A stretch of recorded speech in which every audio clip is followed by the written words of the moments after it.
السلام علیکم ورحمۃ اللہ وبرکاتہ نحمدہ ونصلی علی رسولہ الکریم اما بعد فاعوذ باللہ من الشیطان الرجیم قال اللہ تعالی فی القرآن المجید بسم اللہ الرحمن الرحیم سبحان الذی اسری بعبدہ لیلا من المسجد الحرام الی المسجد الاقصی الذی بارکنا حولہ لنریہ من آیاتنا انہ هو السمیع البصیر وقال النبی صلی اللہ علیہ وآلہ وسلم بلغوا انی ولو آیا او کما قال۔ ہر قسم کی حمد و ثنا اللہ سبحانہ و تعالیٰ کے لیے جو کل کائنات کا خالق، مالک، رازق، داتا اور گنج بخش ہے۔ انگنت لا تعداد درود و سلام سرور کائنات، فخر موجودات، سرکار دو عالم، امام الانبیاء، شمس الضحیٰ، والی بطحا، سرچشمہ رشد و ہدا، منبع مہر و وفا، میرے اور آپ کے پیر و مرشد جناب محمد رسول اللہ صلی اللہ علیہ وسلم کی ذات اقدس پر اللہ سبحانہ و تعالیٰ کا بے حد احسان ہے، فضل ہے کہ جس خالق کے کائنات نے دوبارہ ہمیں اس بابرکت اور بامقصد مجلس میں جمع فرمایا ہے۔ ایک ایسی مجلس جہاں پہ ہم جو ہے وہ ڈیلی بیس پہ ایک پارے کا خلاصہ بیان کرتے ہیں۔ تو آج ہمارا پارہ نمبر جو ہے وہ 15 ہے۔ تو دراصل یہ پاروں کا سفر نہیں بلکہ شعور کا سفر ہے۔ ہم الفاظ کی تلاوت نہیں بلکہ اپنی زندگی کو ترتیب دینا سیکھتے ہیں۔ اور اسی طرح جو ہے قرآن مجید ہمارے لیے صرف مذہبی وابستگی ہی نہیں بلکہ ایک فکری رہنمائی اور اخلاقی تعمیر اور روحانی بلیدگی کا بھی سرچشمہ ہے۔ تو یہ مجلس ایک کلاس سے بڑھ کر ایک تربیتی ورکشاپ ہے۔ یہاں ہم معلومات جمع نہیں کرتے بلکہ اپنے باطن کی اصلاح کرتے ہیں۔ ہر پارہ ہمیں جو ہے یہ سوال کی طرف متوجہ کرتا ہے کہ میں اپنے رب کو کتنا پہچانتا ہوں، اپنے نفس کو کتنا قابو میں رکھتا ہوں اور اپنی زندگی کو قرآن کے مطابق کتنا ڈالتا ہوں۔ آیا کہ میں کتاب و سنت کے مطابق زندگی بسر کر رہا ہوں یا اپنے نفس کو ہی میں نے اپنا الہ بنایا ہوا ہے۔ تو یہ نشست دراصل تزکیہ فکر اور تعمیر کردار کا عمل ہے۔ قرآن ہمیں صرف یہ نہیں بتاتا کیا درست ہے اور کیا غلط ہے بلکہ یہ سکھاتا ہے کہ درست پر کیسے قائم رہنا ہے۔ یہ ہمیں ماضی کے واقعات سنا کر حال کی اصلاح اور مستقبل کی تیاری کراتے ہیں۔ تو بڑھتے ہیں اپنے لیسن کی جانب۔ یہ 15 نمبر جو پارہ ہے اس میں جو ہے وہ 2 صورتیں بیان ہوئی ہیں۔ ایک تو صورت بنی اسرائیل ہے اور دوسری جو ہے صورت الکہف ہے۔ تو صورت بنی اسرائیل کو صورت اسراء بھی کہا جاتا ہے۔ تو بنی اسرائیل اس لیے کہ اس میں بنی اسرائیل کی تاریخ بیان ہوئی ہے،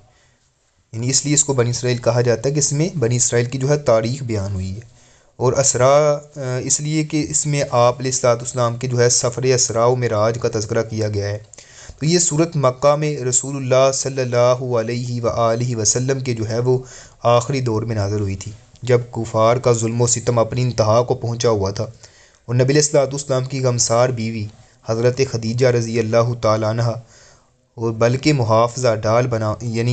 آپ کی جو ہے محافظ بنی ہوئی تھی۔ اور اس طرح جو ہے چچا ابو طالب جو ہے وفات پا گئے، آپ کا گھر بھی ویران اور ظاہری سہارا بھی ختم ہو چکا تھا، بیوی بھی وفات پا جاتی ہیں اور چچا ابو طالب بھی فوت ہو جاتے ہیں۔ تو اس سال جو ہے اللہ سبحانہ و تعالیٰ نے آپ علیہ الصلوۃ والسلام کو جو ہے وہ یہ معراج شریف کروایا تھا۔ اسی کے ساتھ ساتھ جو آپ کا سخت ترین دشمن تھا ابو لہب، وہ قبیلے کا سردار بن گیا تھا، جس نے پہلے فیصلہ ہی یہ کیا کہ نبی علیہ الصلوۃ والسلام کو قبیلے سے خارج کر دیا جائے۔ اور قبائلی سسٹم میں کسی فرد کو قبیلے سے جو ہے وہ خارج کرنے کا مطلب یہ ہوتا تھا کہ اس کا قبیلہ اس شخص کی حفاظت کا ذمہ دار نہیں ہے۔ اب کوئی بھی اسے قتل کر دے تو قبیلہ جو ہے اس کا بدلہ نہیں لے گا۔ اس نے سربراہ بنتے ہی یہ فیصلہ کر دیا کہ یہ ہمارے قبیلے سے جو ہے وہ خارج ہے۔ دوسرے لفظوں میں قبیلے سے خارج کرنے کا معنی یہ ہے کہ آدمی کو قتل کرنے کے لیے جو ہے وہ اس طرح جو ہے وہ تیار ہو جاتے ہیں، اس طرح اس کے ساتھ اس کو زندگی سے محروم کرنا ہوتا تھا۔ تو تب نبی علیہ الصلوۃ والسلام نے پریشانی کے عالم میں جو ہے وہ مکہ سے ہجرت کر کے طائف جانے کا فیصلہ کیا۔ اپنے آزاد کردہ غلام سیدنا زید بن حارثہ رضی اللہ تعالیٰ عنہ کو ساتھ لے کر طائف کا رخ کیا، وہاں کے سرداروں سے ملاقات کی اور ان سے پناہ دینے کی درخواست کی، مگر وہ قریش کی ناراضگی مول لے کر آپ کو جو ہے وہ پناہ دینے پر تیار نہ ہوئے کہ اگر ہم نے ان کو پناہ دے دی تو قریش جو ہے وہ ہم سے ناراض ہو جائیں گے۔ مزید انہوں نے مکہ والوں کو خوش کرنے کے لیے نبی علیہ الصلوۃ والسلام پر بے پناہ ظلم کیا اور آپ طائف سے جو ہے وہ آپ کو نکال دیا گیا۔ یعنی اس قدر جو ہے ظلم و ستم کیا کہ آپ علیہ الصلوۃ والسلام جب دعوت لے کے گئے تو ان کے جو اوباش قسم کے نوجوان ہیں انہوں نے ان کے پیچھے لگا دیے، جو پتھر مارتے، نبی علیہ الصلوۃ والسلام کو لہو لہان کرتے، اتنے پتھر مارتے کہ آپ علیہ الصلوۃ والسلام کا خون جو ہے وہ بہتا ہوا جا کے جوتوں میں جم جاتا۔ آپ علیہ الصلوۃ والسلام جو ہے وہ زمین پر گرتے، پھر اٹھاتے، پھر پتھر مارنا شروع کر دیتے،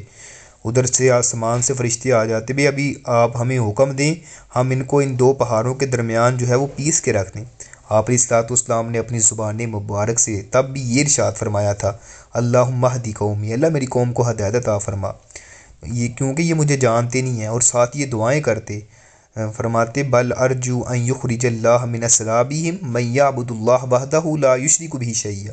کہ نہیں بھئی اسے تباہ و برباد نہیں کرنا، ان کو پہاڑوں کے درمیان جو ہے وہ ملیا میٹ پیس کے رکھنا نہیں ہے، بلکہ مجھے امید ہے اللہ ان کے پشتوں سے ایسے لوگوں کو پیدا کرے گا جو ایک وحدہ لا شریک کی عبادت کرنے والے ہوں گے۔ تو آج ہم طائف کی بستی میں جائیں، کس قدر لوگ ایمان والے ملتے ہیں، یعنی نبی علیہ الصلوۃ والسلام نے یعنی اس وقت بد دعا نہیں کی بلکہ ان کے لیے دعائیں کرتے رہے۔ اور اسی کے ساتھ ساتھ نبی علیہ الصلوۃ والسلام دنیاوی اعتبار سے بے سہارا ہو گئے، تب اللہ تعالیٰ نے آپ کا غم ہلکا کرنے اور آپ کو یہ تسلی دینے کے لیے معراج کا سفر کروایا۔ تو معراج سے آپ کو جو ہے وہ باور یہ کروایا گیا کہ اگر لوگ نہیں تو آپ کا رب تو آپ کے ساتھ ہے نا، یعنی لوگ آپ کو پریشان کر رہے ہیں، ظلم و ستم کر رہے ہیں اور آپ کو جو ہے بے سہارا بنا دیا، تو بھائی آپ بے سہارا نہ بنیں، اللہ سبحانہ و تعالیٰ کی ذات آپ کے ساتھ ہے۔ تب اللہ تعالیٰ نے جو ہے وہ اس صورت میں اس سفر کا تذکرہ کیا گیا ہے۔ تو اس صورت میں ہجرت کی دعا سکھا کر ہجرت مدینہ کی خبر دی گئی ہے کہ یہ ایک طرف سے تسلی تھی کہ جلد اس ظلم و ستم سے آپ کی جو ہے وہ یعنی اللہ تعالیٰ جو ہے آپ کو نکال دے گا، چونکہ ہجرت کے بعد نبی علیہ الصلوۃ والسلام کا واسطہ جو ہے وہ بنی اسرائیل سے پڑنے والا تھا، اس لیے اس صورت میں ان کی تاریخ، ان کو دی جانے والی تورات کی اصلی تعلیمات سے آگاہ کیا گیا ہے اور ان کی معزولی کا بھی اعلان کیا گیا ہے۔ تو سفر جو ہے اسراء و معراج نبی علیہ الصلوۃ والسلام کو بیت اللہ سے بیت المقدس تک، یعنی بیت اللہ جہاں پہ ہے وہاں سے بیت المقدس تک، پھر وہاں سے ساتوں آسمانوں تک کا سفر کروایا گیا۔ تو مختصر جو ہے وہ بیان کر رہا ہوں۔ تو سفر کے پہلے حصے میں جو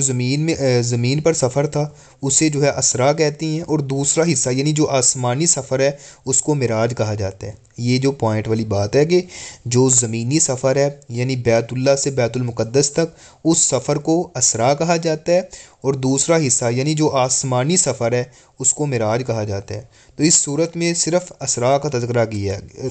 کیا گیا ہے، یعنی اس صورت کے اندر صرف اور صرف جو ہے اسراء یعنی زمینی سفر جو بیت اللہ سے بیت المقدس تک ہے اس سفر کا جو ہے وہ اس کو یعنی بیان کیا گیا ہے۔ جو معراج کا تذکرہ ہے وہ احادیث میں آیا ہے۔ تو اس سفر کا مقصد نبی علیہ الصلوۃ والسلام کو اللہ کی قدرتوں اور اس کی بادشاہت کے نظارے کرانا تھا، اور یہ نبیوں کا خاص مقام ہے۔ دوسرے انبیاء کو بھی کئی طریقوں سے اللہ کی بادشاہت کے جو نظارے ہیں وہ کرائے گئے ہیں۔ سیدنا عبداللہ بن مسعود نے بنی اسرائیل اور سورۃ القاف اور سورۃ المریم کے متعلق فرمایا کہ یہ پہلی قدیم صورتوں میں سے ہے اور یہ میرے قدیم مال میں سے ہے۔ نبی علیہ الصلوۃ والسلام ہر رات سورۃ بنی اسرائیل اور سورۃ زمر جو ہے وہ پڑھا کرتے تھے۔ ایک حدیث میں یہ بھی آتا ہے، سبحان الذی اسری بعبدہ لیلا من المسجد الحرام الی المسجد الاقصی الذی بارکنا حولہ لنریہ من آیاتنا انہ هو السمیع البصیر۔ پاک ہے وہ ذات جو رات کے ایک حصے میں اپنے بندے کو حرمت والی مسجد سے بہت دور اس مسجد تک لے گیا جس کے ارد گرد ہم نے بہت برکت رکھی ہے، یعنی بیت المقدس۔ اللہ سبحانہ تعالیٰ نے اللہ فرماتے ہیں اس کے ارد گرد جو ہے ہم نے بہت زیادہ برکت رکھی ہے۔ اللہ تعالیٰ وہ ذات ہے جو اپنے بندے کو حرمت والی مسجد یعنی بیت اللہ سے مسجد اقصیٰ تک جو ہے وہ لے کے جاتے ہیں،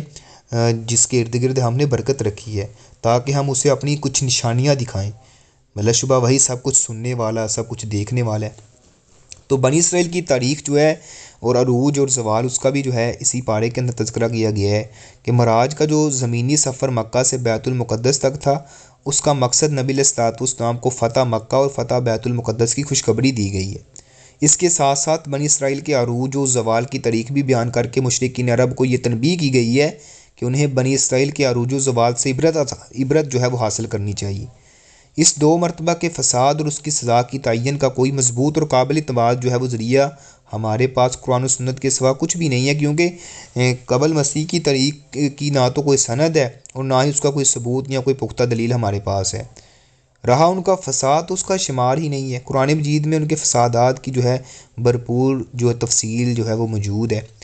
بعض جدید مفسرین نے بائبل سے بعض واقعات نقل کیے ہیں، حالانکہ بائبل کسی بات پر یقین کرنا جائز نہیں سوائے ان باتوں کے جو قرآن و حدیث سے ثابت ہوں، کیونکہ نبی علیہ الصلوۃ والسلام نے فرمایا لا تصدقوا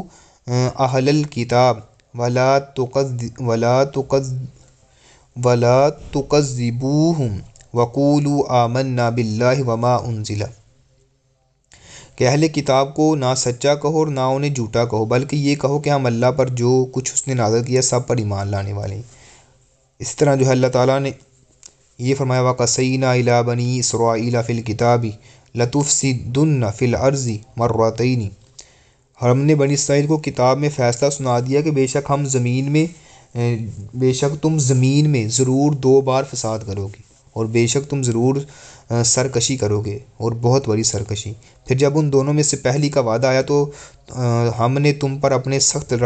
یعنی جو لڑائی والے کچھ بندے تھے وہ بھیجے دیے، بس وہ گھروں کے اندر گھس گئے، اور ایسا وعدہ تھا جو پورا کیا گیا۔ کچھ عرصے کے بعد پھر اللہ تعالیٰ نے انہیں اس شرط پر حکومت اور مال و متاع عطا کیا، اگر تم دین اسلام پر کاربند رہے تو یہ حکومت اور امامت کا جو عالم ہے، یہ منصب جو ہے وہ تمہارے پاس رہے گا۔ اگر پہلے والی حرکتیں دوبارہ شروع کر دیں تو ہم تمہارے ساتھ وہی سلوک کریں گے جو پہلے کیا گیا ہے، یعنی جو پہلوں کے ساتھ کیا گیا۔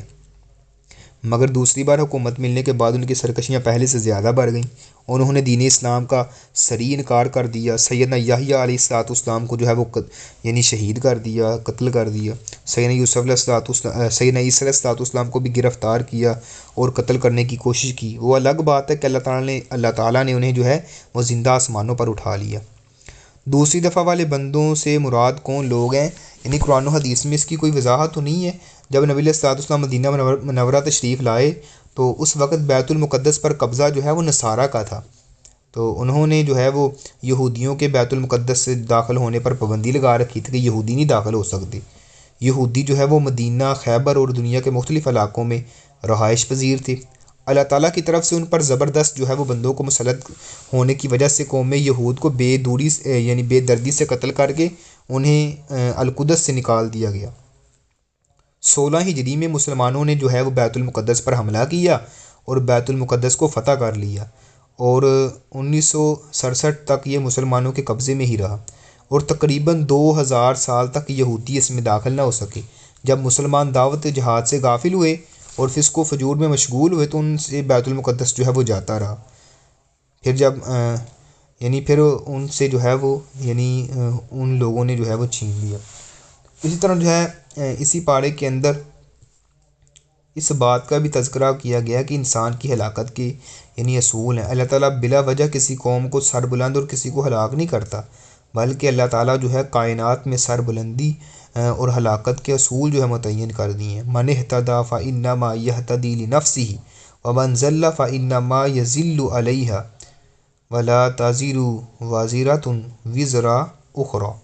وما كنا معذبین حتی نبعث رسولا وَإِذَا أَرَدْنَا أَن نُّهْلِكَ قَرْيَةً أَمْرُنَا مُتْرَفِيهَا فَفَسَقُوا فِيهَا فَحَقَّ عَلَيْهَا الْقَوْلُ، جس نے ہدایت پائی تو وہ اپنی ہی جان کے لیے ہدایت پاتا ہے، اور جو گمراہ ہوا تو اس پر گمراہ ہونا ہے، اور کوئی بوجھ اٹھانے والی جان کسی دوسری جان کا بوجھ نہیں اٹھاتی، اور ہم کبھی عذاب دینے والے نہیں ہیں یہاں تک کہ کوئی پیغام پہنچانے والا نہ بھیجیں، یعنی ہم پہلے اپنے رسولوں کو بھیجتے ہیں، اگر وہ ان کی کوئی بات نہ مانے پھر جو ہے وہ اپنی حجت پوری کرنے کے بعد جو ہے پھر جو ہے کسی قوم کے اوپر جو ہے عذاب کو مسلط کرتی ہیں۔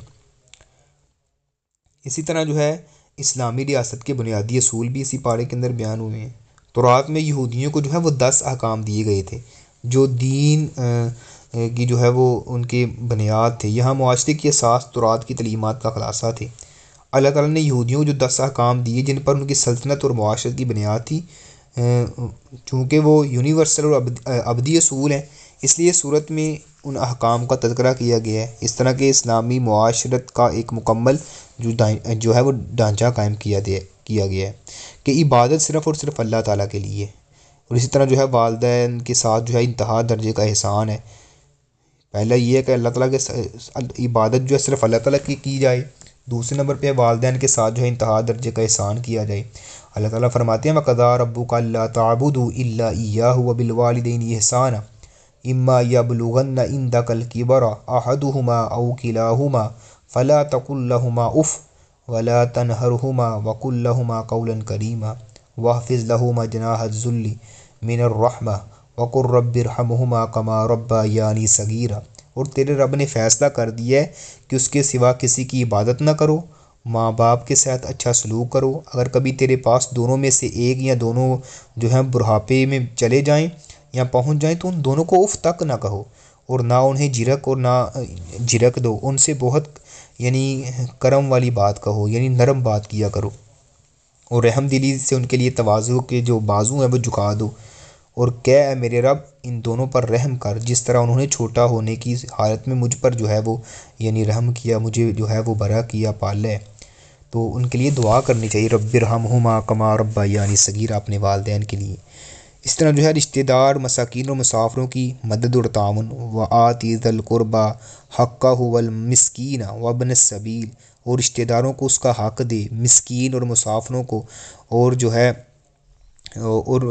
یعنی رشتہ داروں کو حق دے، مسکین اور مسافروں، اور جو ہے وہ بے جا جو ہے وہ خرچ نہ کر، یعنی بے جا خرچ نہیں کرنا چاہیے، جو اس کے حقدار ہیں، یتیم ہیں، مسکین ہیں، اللہ تعالیٰ کے راستے میں قریبی رشتہ داروں کو جو ہے ان کو جو ہے وہ دینا چاہیے۔ اور اگر جو ایسے بے جا خرچ کرتا ہے اس کے متعلق اللہ تعالیٰ نے فرمایا ان المبذرین کانوا اخوان الشیاطین وکان الشیطان لربہ کفورا، بے شک بے جا خرچ کرنے والا یعنی فضول خرچی کرنے والا وہ شیطانوں کے بھائی ہیں، اور شیطان ہمیشہ سے اپنے رب کا جو ہے ناشکرا ہے۔ اس طرح جو ہے اللہ تعالیٰ نے جو ہے اسی پارے کے اندر اس چیز کا بھی تذکرہ فرمایا وَلَا تَقْتُلُوا أَوْلَادَكُمْ خَشْيَةَ إِمْلَاقٍ نَحْنُ نَرْزُقُهُمْ وَإِيَّاكُمْ إِنَّ قَتْلَهُمْ كَانَ خِطْئًا كَبِيرًا، اور اپنی اولاد کو مفلسی کے ڈر سے قتل نہ کرو، ہم انہیں بھی رزق دیتے ہیں اور ہم نے تمہیں بھی رزق دی ہے، یعنی ہم ان کو بھی رزق دیتے ہیں اور تم کو بھی رزق دیتے ہیں، یعنی اولاد کو جو ہے وہ کنجوسی اور میوسی کی وجہ سے قتل نہ کیا جائے، یہ بھی اصول بیان ہوا ہے۔ اس طرح جو ہے ایک اصول یہ بیان ہوا ہے کہ زنا کے قریب نہ جاؤ، وَلَا تَقْرَبُوا الزِّنَا إِنَّهُ كَانَ فَاحِشَةً وَسَاءَ سَبِيلًا، اللہ تعالیٰ فرماتے ہیں کہ اس کے قریب نہ جاؤ کہ بے شک وہ ہمیشہ سے جو ہے وہ بڑی بے حیائی اور جو ہے برا راستہ ہے۔ اور اسی طرح جو ہے ایک اصول یہ ہے کہ کسی کو ناحق قتل نہ کرو، وَلَا تَقْتُلُوا النَّفْسَ الَّتِي حَرَّمَ اللَّهُ إِلَّا بِالْحَقِّ، اور اس جان کو قتل مت کرو جسے اللہ نے حرام کی ہے مگر حق کے ساتھ، یعنی بغیر کسی وجہ سے کسی کو قتل کرنا، یعنی قتل کرنے کی اگر کسی کو قتل کرنا اس کی تین یعنی صورتیں ہوتی ہیں نا، ایک یہ ہے کہ قتل کے بدلے قتل کیا جائے، دوسرا یہ ہے کہ اگر کوئی شادی شدہ جو ہے وہ گناہ کرتا ہے، بدکاری کرتا ہے، اس سے رجم کیا جاتا ہے، تیسرے نمبر پہ یہ ہے کہ اگر کوئی دین اسلام کو چھوڑ کے مرتد ہو جاتا ہے تو پھر اس کو قتل کیا جائے۔ اب قتل جو ہے یہ یعنی جو ریاست کا کام ہوتا ہے، کسی انسان کو جو قانون ہے ان کو اپنے ہاتھوں میں لینے کی اجازت نہیں ہوتی۔ اسی طرح ایک اصول یہ بیان ہے کہ یتیم کا مال نہ کھاؤ، اور ایک اصول یہ ہے کہ اپنا وعدہ جو ہے پورا کیا کرو، وَلَا تَقْرَبُوا مَالَ الْيَتِيمِ إِلَّا بِالَّتِي هِيَ أَحْسَنُ حَتَّى يَبْلُغَ أَشُدَّهُ وَأَوْفُوا بِالْعَهْدِ ان العہد کان مسئولا، یتیم کے مال کے قریب نہ جاؤ مگر اس طریقے سے جو سب سے اچھا ہو، یہاں تک کہ وہ اپنی جوانی کو پہنچ جائیں، اور وعدہ جب کرو تو اس کو پورا کیا کرو، بے شک وعدے کے بارے میں اللہ تعالیٰ جو ہے وہ سوال کرے گا۔ یعنی ایک تو یہ ہے کہ اپنے وعدوں کو پورا کرو، اور دوسرا یہ کہ یتیم کے مال کے قریب نہ جاؤ۔ ایک اصول یہ بیان ہوا ہے کہ ناپ اور تول جو ہے وہ پورا کرو، وَأَوْفُوا الْكَيْلَ إِذَا كِلْتُمْ وَازِنُوا بالقسطاس المستقیم ذالک خیر و احسن تاویل، اور ماپ کو پورا کرو جب ماپو، اور سیدھی ترازو کے ساتھ وزن کرو، یہ بہترین ہے اور انجام کے لحاظ سے بھی بہت زیادہ اچھا ہے۔ تو جس چیز کا علم نہ ہو اس میں جو ہے وہ بحث و مباحثہ بھی نہیں کیا یعنی کرنا چاہیے، یعنی جس چیز کے بارے میں انسان کو علم ہی نہیں ہے اس چیز کا بھی جو ہے وہ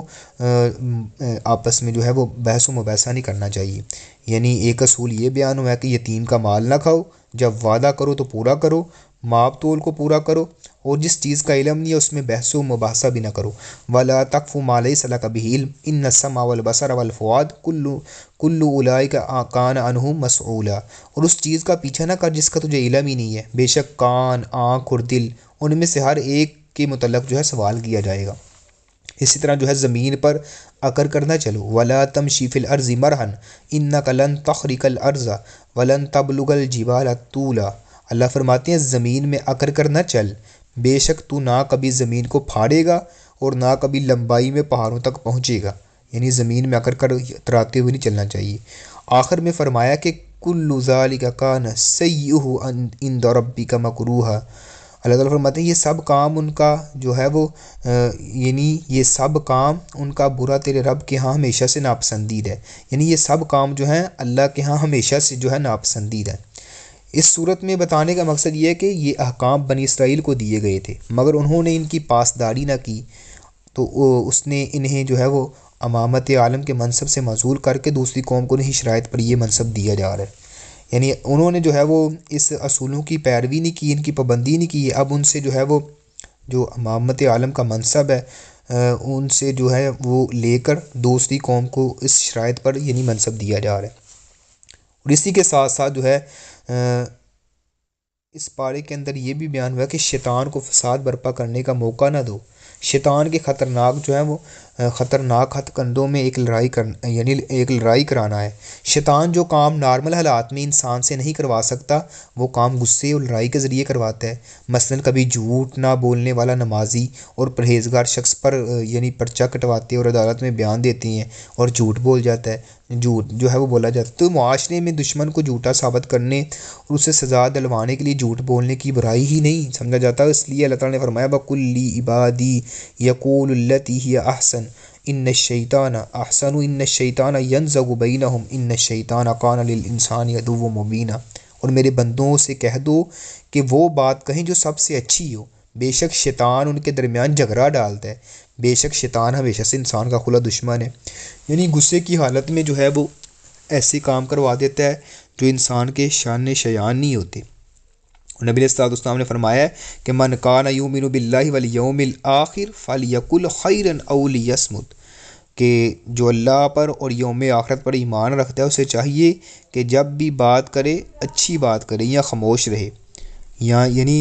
اگر انسان اپنی زبان سے کوئی بات نکالتا تو اچھی بات نکال لے، اگر اچھی بات نہیں نکال سکتا تو پھر خاموش رہے، کیونکہ ہر برائی جھگڑا جو ہے وہ چھوٹی سی غلط بات سے شروع ہو جاتا ہے۔ جو غلط بات سے بچ جائے تو وہ بڑے ہی یعنی بڑے جھگڑوں سے بڑی لڑائی سے جو ہے محفوظ رہتا ہے۔ اور اسی بارے کے اندر اس بات کا بھی بیان ہوا ہے کہ جو پہلی قومیں تھیں وہ اپنے اولیاء کی پوجا کرتی تھیں۔ ہمارے ہاں عام طور پر مشہور ہے کہ سابقہ قوموں میں بتوں کی جو ہے وہ پرستش کی جاتی تھی، اس لیے انہیں مشرک کہا گیا ہے۔ اور آج کے لوگ جو ہیں بتوں کو تو نہیں پوجتے، بلکہ یہ جو ہیں وہ لوگوں کو، بعض بندوں کو جو اتنی تعظیم دیتے ہیں، انہیں جو اللہ کے ہاں وسیلہ سمجھتے ہیں کہ ہم ان کے آگے جو ہے اپنی حاجات مناجات رکھتے ہیں، یہ ڈائریکٹ جو ہے وہ اللہ سے یعنی ہماری جو حاجات پوری کروا کے دیتے ہیں۔ تو یہی تو عقیدہ ان کا تھا جو آج ہمارے بعض نام نہاد مسلمانوں کا ہو چکا ہے، یعنی اللہ کی ذات کے ساتھ شرک کرتے ہیں، وسیلہ بناتے ہیں ان کو۔ اللہ تو کہتا ہے مجھے ڈائریکٹ پکارو بھائی، اللہ فرماتے ہیں کہ میں تو اللہ فرماتے ہیں اقرب ویرجون رحمتہ ویخافون عذابہ ان عذاب ربک کان محذورا۔ اللہ فرماتے ہیں کہ اگر اس پوری کا آیت کا ترجمہ کیا جائے تو اللہ فرماتے ہیں کہہ پکار ان کو جنہیں تم نے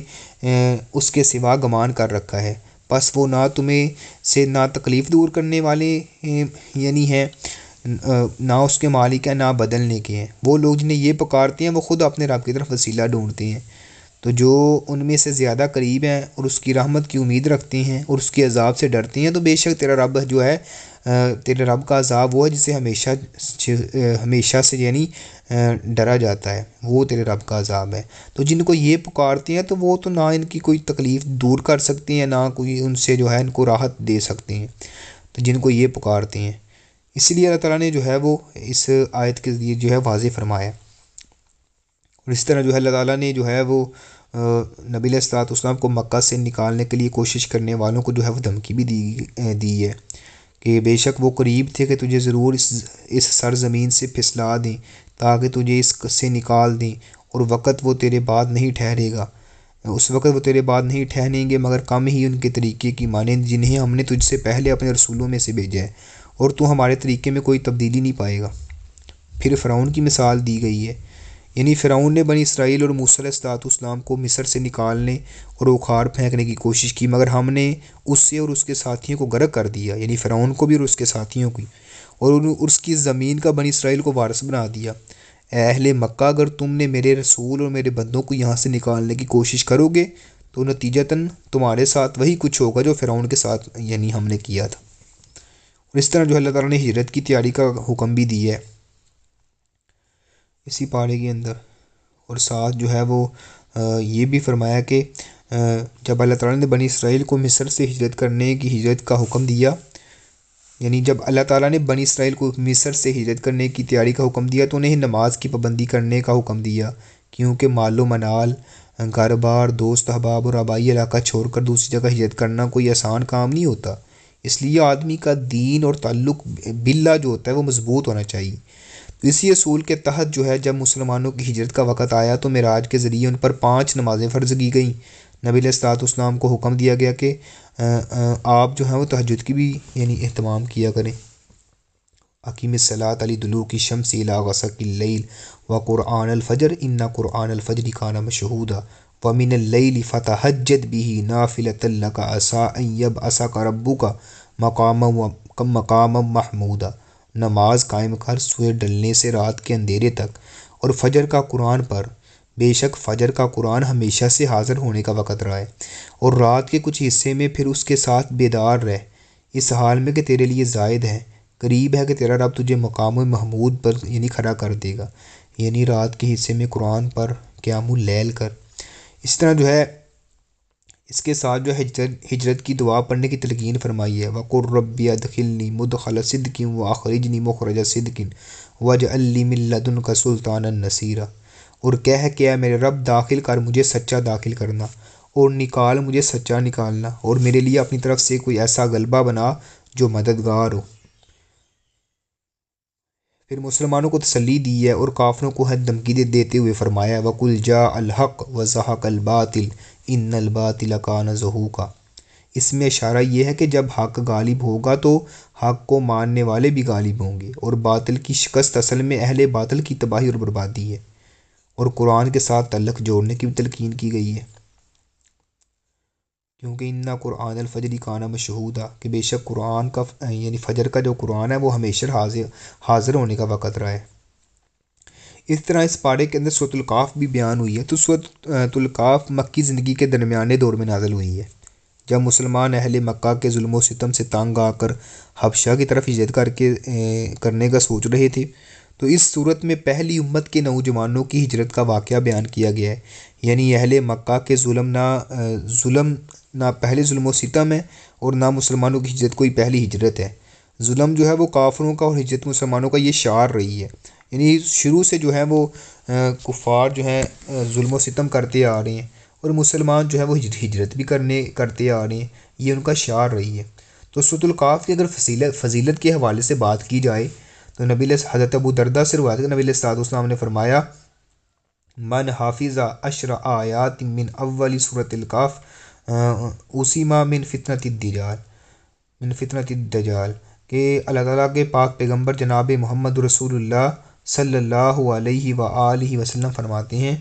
کہ جس نے سورۃ الکہف کی ابتدائی 10 آیات حفظ کر لیں، یعنی اسے پڑھتا ہے، اسے دجال کے فتنے سے محفوظ رکھا گیا۔ دوسری روایت میں جس نے سورۃ الکہف کی پہلی 3 آیات پڑھ لیں تو وہ بھی دجال کے فتنے سے محفوظ رہے گا۔ اور ایک حدیث میں نبی علیہ السلام نے فرمایا جس شخص نے جمعہ کے دن سورۃ الکہف کی تلاوت کی اس کے لیے 2 جمعہ کے درمیان تک روشنی باقی رہے گی۔ تو یعنی جو شخص اس کو پڑھتا ہے تو اس کی کتنی فضیلت ہے، یعنی ایک جمعے کے دن پڑھتا ہے تو دوسرے جمعے تک 2 جمعوں کے درمیان جو باقی ڈیز ہیں، باقی دن ہیں، ان کے درمیان تک یعنی روشنی ہو جاتی ہے۔ اس لیے سورۃ الکہف کی تلاوت کرنی چاہیے، یہ دجال کے فتنے سے بھی انسان کو محفوظ فرماتی ہے۔ بعض احادیث میں اس کی پہلی ابتدائی 10 آیات کے حوالے سے بات ہوئی ہے، بعض میں جو ہے اس کی لاسٹ کے حوالے سے بھی بات ہو رہی ہے، لیکن اس کو جو ہے اس کا اہتمام کرنا چاہیے، خصوصاً جو ہے ہر جمعے کے دن تو اس کو لازمی پڑھنا چاہیے۔ اس صورت کا نام اصحاب کاف کے نام پر رکھا گیا ہے۔ ایک بادشاہ سیدنا عیسی علیہ الصلوۃ والسلام کے پیروکاروں پر بہت ظلم کرتا تھا۔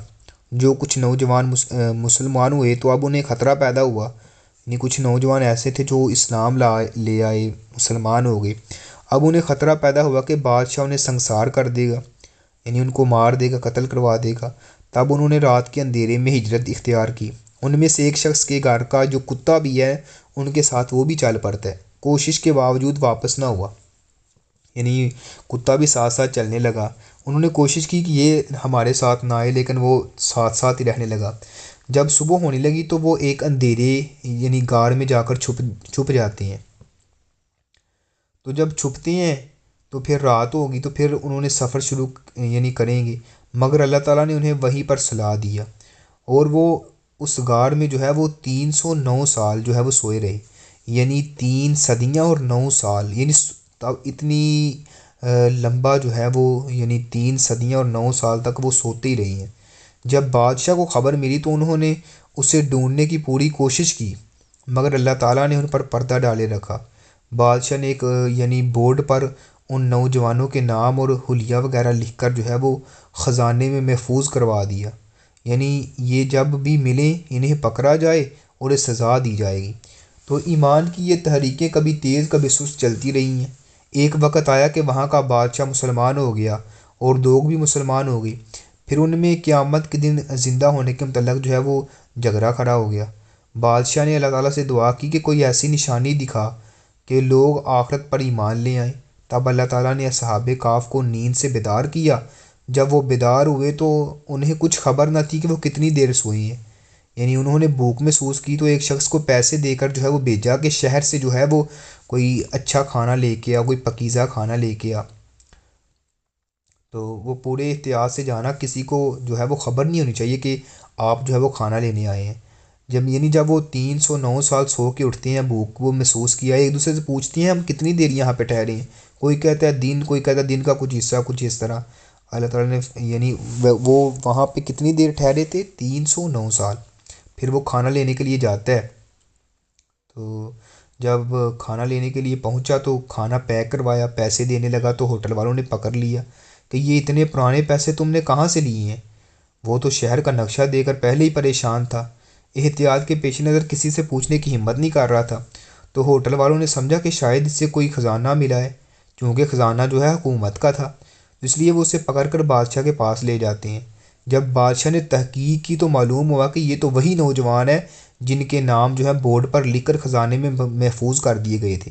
تب بادشاہ اور دوسرے لوگ انہیں جو ہے وہ لینے کے لیے غار تک پہنچے اور اس شخص کو اندر بھیجا کہ جاؤ سب کو بلا کر لاؤ کہ اب آپ کو کوئی خطرہ نہیں ہے۔ مگر وہ شخص جب غار میں داخل ہوا تو اللہ تعالیٰ نے دوبارہ انہیں موت دے دی۔ تو یہ واقعہ بیان کر کے دراصل مسلمانوں کو ہجرت کا سبق جو ہے وہ دیا گیا ہے کہ ہجرت شروع سے اہل ایمان کی جو ہے وہ یعنی کامل شیوا ہے، لہٰذا آپ کو بھی اپنے دین کی حفاظت کے لیے ہجرت کرنے کی تیاری شروع کر دینی چاہیے۔ یعنی 2 اہم سبق جو ہیں وہ یہ ہیں کہ قرآن مجید کبھی بھی تنہا کوئی واقعہ بیان نہیں کرتا، بلکہ اس واقعہ کے ضمن میں مسلمانوں کو سبق آموز نصیحتیں بھی جو ہے ساتھ ساتھ کرتا ہے۔ تو اس عظیم واقعہ میں ہمیں 3 اہم نصیحتیں جو ہیں وہ بیان کی گئی ہیں کہ جن باتوں کا تعلق ایمان اور عمل سے نہ ہو ان میں بحث نہیں کرنی چاہیے، یعنی جن کا تعلق جو ہے وہ ایمان کے ساتھ نہیں ہے، عمل کے ساتھ نہیں ہے، تو ان میں بحث کا مقصد کیا ہے؟ دراصل صحابہ کاف کی تعداد کے حوالے سے اہل کتاب میں اختلاف تھا، کوئی 3 بتاتا، کوئی 5، کوئی 7 کہتا۔ تو ایسے معاملات میں اللہ تعالیٰ نے ہمیں ایک عظیم اصول فرمایا۔ اللہ تعالیٰ فرمایا کہہ دے کہ میرا رب ان کی تعداد سے زیادہ واقف ہے، انہیں بہت تھوڑے لوگوں کے سوا یعنی کوئی نہیں جانتا، سو تو ان کے بارے میں سرسری یعنی بحث کے سوا بحث نہ کرو، اور لوگوں میں سے کسی کے بارے میں فیصلہ طلب نہ کرو۔ یعنی آپ کو کیا لینا دینا وہ ان کی تعداد کیا ہے، وہ 5 تھے، 6 تھے، 7 تھے، ان کی تعداد سے آپ کو کوئی ہے کوئی مقصد آپ کا؟ تو ایسی باتوں میں ایسے جو ہے وہ بحث و مباحثہ کرنا یہ جائز نہیں ہے۔ ایک تو اصول یہ ہے۔ تو کبھی بھی کسی قوم کا وعدہ کرتے ہوئے دوسرا اصول کیا ہے کہ کبھی بھی کسی کام کا وعدہ جو ہے وہ کرتے ہیں تو سب سے پہلے ساتھ انشاءاللہ ضرور کہا کریں۔ اللہ تعالیٰ نے فرمایا وَلَا تَقُولَنَّ لِشَيْءٍ إِنِّي فَاعِلٌ ذَلِكَ غَدًا إِلَّا أَن يَشَاءَ اللَّهُ۔ اللہ اللہ تعالیٰ فرماتے ہیں جب بھی کسی کام کا جو ہے ارادہ کریں، فیصلہ کریں تو انشاءاللہ ضرور کہنا چاہیے۔ اسی طرح جو ہے تیسرا اصول یہ ہے کہ اصحاب کاف جیسے ولی اللہ لوگ اللہ کو پسند ہیں، لہٰذا آپ کو بھی ایسے ہی مسلمانوں کی صحبت میں بیٹھنا چاہیے، اگرچہ بظاہر فائدہ نظر نہ آئے، اور دنیا داروں اور مال و دولت کے جو مجالس سے پرہیز کرنا چاہیے۔ تو ایسے لوگوں کے ساتھ بیٹھنا چاہیے جو اللہ والے ہیں، ان کی صحبت میں آپ کو جو ہے وہ اللہ کے ساتھ آپ کا تعلق مضبوط ہوتا ہے، دین کی باتیں سیکھنے کو ملتی ہیں، اور جو ہے وہ آپ کو اللہ کا پہچان اور قرب حاصل ہوتا ہے۔ اور اس طرح جو ہے ایک اس کے اندر یہ بھی چیز بیان ہوئی ہے کہ مال و دولت پر فخر کرنے والوں کی سوچ اور ان کا انجام کیا ہوتا ہے۔ پھر اللہ تعالیٰ نے جو ایک حقائق کے ذریعے مومن مالدار اور کافر مالدار کی سوچ میں فرق واضح کی ہے اور تکبر کے انجام سے بھی باخبر کی ہے۔ تو پھر اسی واقعہ کے ذریعے مومن مالدار اور کافر مالدار کی سوچ میں فرق واضح کیا کہ اور اپنے مال پر تکبر کرنے والوں کا انجام بھی بیان کیا ہے۔ یہ واضح کیا کہ متکبرین کو اللہ کے ہاں کوئی حیثیت حاصل نہیں ہے، ان کی اللہ کے ہاں کوئی قدر و قیمت نہیں ہے، کوئی حیثیت نہیں ہے جو انسان تکبر کرنے والا ہے۔ دو بھائیاں یا دو دوست کہہ لیں، یا ایک کافر تھا یا ایک مسلمان تھا، تو مسلمان جو ہے وہ غریب جبکہ کافر جو ہے وہ مالدار تھا۔ اس کے دو بڑے بڑے انگور اور کھجوروں کے باغات تھے، یہ جو کافر تھا نا یہ بڑا مالدار تھا، اس کے بڑے بڑے انگوروں اور کھجوروں کے باغات تھے، مزید ان میں کھیتی بھی ہوتی تھی، دیگر فصلیں بھی ہوتی تھیں، تو ان کے درمیان سے نہر بھی گزرتی تھی جس کی وجہ سے پانی کی کوئی کمی نہ تھی، اور اس وجہ سے وہ باغ زبردست پھل دیتے تھے۔ مسلمان سے سمجھ آتا رہتا تھا، مگر وہ اپنے مال کے الزام میں جو ہے مبتلا، دین میں کوئی جو ہے وہ بات سننے کو تیار نہ تھا۔ تو ایک ان دونوں ایک جو ہے وہ مثلا دین کی کوئی بات سننے کو تیار ہی نہ تھا۔ ایک دن دونوں دوست مل کر باغ میں جاتے ہیں تو باغوں کو دیکھ کر نا اس میں تکبر اس کے گماند پیدا ہوتا ہے، جو وہ شخص کافر تھا تو اپنے ساتھی کو مخاطب کر کے کہنے لگا فقال لصاحبہ وہو یحاورہ انا اکثر منک مالا واعز نفرا، تو کہنے لگا دیکھ بھائی میں تجھ سے مال میں بھی زیادہ ہوں، تجھ سے عزت میں بھی، نفری میں بھی زیادہ ہوں۔ تو وہ جو شخص ہے اس نے کہا بھائی تو نے ایسے کیوں کہا ہے، تو نے کیوں ایسے گمان کی ہے؟ تو اللہ تعالیٰ والے جو غریب مسلمان ہے اس نے کہا اکفرت بالذی خلقک من تراب ثم من نطفۃ، کہ کیا تو نے اس کے ساتھ کفر کیا جس نے تجھے حقیر مٹی سے پیدا کی ہے، پھر ایک قطرے سے جو ہے پھر تجھے ٹھیک ٹھاک ایک آدمی بنایا ہے۔ لیکن میں تو وہ اللہ ہی میرا رب ہے، اور میں اپنے رب کے ساتھ کسی کو شریک نہیں ٹھہراتا۔ اللہ تعالیٰ نے اگر مال مجھے دیا تو مجھے اللہ تعالیٰ جو ہے وہ زیادہ بھی کر سکتا ہے، میں جو ہے وہ اللہ کے ساتھ کسی کو شریک نہیں ٹھہراتا۔ جب تو باغ میں داخل ہوتا تو تجھے یہ کہنا چاہیے تھا ماشاء اللہ لا حول ولا قوت الا باللہ، لیکن تو نے اللہ کی ناشکری کی ہے اور کہا ہے کہ میں تجھ سے مال میں بھی زیادہ ہوں، یہ ہے وہ ایسی باتیں کی ہیں۔ تو اللہ تعالیٰ اگر چاہے تو یہ تیرے مال کو جو ہے وہ تباہ و برباد بھی کر سکتا ہے۔ پھر ایسا ہی ہوا کہ جب وہ اگلے دن صبح وہاں پر پہنچا تو انگوروں کے لیے بنائی ہوئی ساری چھتیں گری ہوئی تھیں، سب کچھ برباد ہو چکا تھا۔ پھر وہ ہاتھ ملنے لگا اور کہنے لگا کاش میں شرک نہ کرتا، مگر اب کیا فائدہ۔ تو یہ سارا جو ہے کہ ڈیٹیل کے ساتھ جو ہے وہ واقعہ بیان ہوا ہے۔ تو اس کے بعد اللہ تعالیٰ نے فرمایا کہ المال والبنون زینت الحیات الدنیا والباقیات الصالحات خیر عند ربک ثوابا وخیر عملا، مال اور بیٹے دنیا کی زندگی کی زینت ہے، یہ جو دنیا کا مال و ملال ہے، بنون اور جو بیٹے ہیں یہ جو ہیں وہ دنیا کی زینت ہیں، دنیا میں انسان کو بڑے اچھے لگتے ہیں کہ میری اولاد ہو، میرے بیٹے ہوں، میرے پاس مال و دولت ہو، تو یہ دنیا کی زینت ہے۔ ہاں باقی رہنے والی نیکیاں ہیں، تیرے رب کے ہاں ثواب میں بہتر اور امید کی روح سے جو ہے وہ زیادہ اچھی ہے۔ اس کے بعد سیدنا موسیٰ علیہ السلام جو ہے اور سیدنا خضر علیہ السلام کا واقعہ بیان ہوا ہے، تو جو بہت دلچسپ بھی ہے، تو اس کا ایک آدھا حصہ 15ویں پارے میں ہے اور کچھ حصہ جو ہے وہ 16ویں پارے میں ہے، جو انشاءاللہ آئندہ جو ہے ہم پارے میں انشاءاللہ اس کو کل دیکھیں گے۔ تو اگر دیکھا جائے آج کے پارے نے ہمیں یہ حقیقت سمجھائی ہے کہ ہدایت اور گمراہی کا فیصلہ صرف جو ہے وہ دلیل سے نہیں، دل کی کیفیت سے بھی ہوتا ہے۔ سورۃ بنی اسرائیل کے آخری حصے میں قرآن کی عظمت، سجدہ تلاوت کا اثر، نبی علیہ السلام کی ابدیت کا مقام بیان ہوا ہے۔ یہ سبق دیتے ہوئے کہ بندگی جتنی کامل ہوگی اتنی ہی اللہ کی رفعت اور بلندی جو ہے انسان کو ملتی ہے۔ یعنی انسان کا تعلق جس قدر زیادہ اللہ کے ساتھ ہو، اللہ اسے عروج بھی عطا فرماتے ہیں۔ پھر سورۃ الکہف میں یعنی عظیم واقعات بیان کیے گئے ہیں کہ اصحاب کہف سے عقیدے کی حفاظت، صاحب جنت سے مال کے فتنے سے بچاؤ، اور اس طرح جو ہے وہ یعنی دیگر واقعات بیان ہوئے ہیں۔ تو اس میں یعنی آپ لوگوں کے لیے بھی یہ پیغام ہے کہ اپنی اور اپنی اولاد کے ایمان کی حفاظت کو جو ہے اولین ترجیح دینی چاہیے۔ اختلاف کی صورت میں حکمت اور صبر اختیار کریں، ہر نعمت ہر آزمائش کو آخرت کے تناظر میں دیکھیں۔ تو اس پاڑے کا مرکزی پیغام یہی ہے کہ فتنے ہر دور میں آئیں گے، مگر جو